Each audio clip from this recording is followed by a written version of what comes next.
Hey, what's up? This is Ricardo at Parts People, and in this video, we'll outline the steps for completing a part replacement on your Dell PC. Visit our website and use this coupon for a 5% off discount.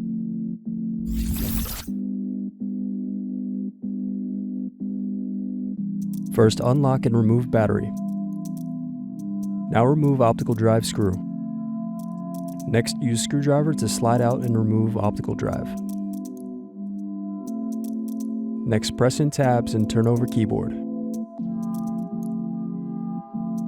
Now disconnect and remove keyboard. Now remove bottom base screws.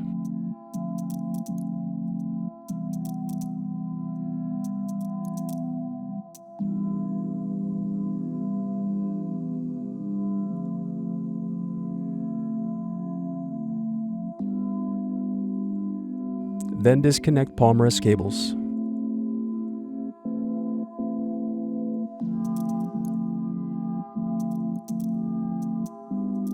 Now remove palmrest screws.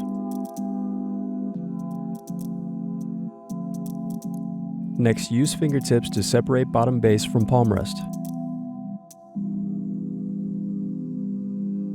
Thanks for watching. Don't forget to like and subscribe if you enjoyed this video. And if you need more, check out this playlist to watch other tutorials for your laptop. You can also click here to find parts for your laptop at partspeople.com.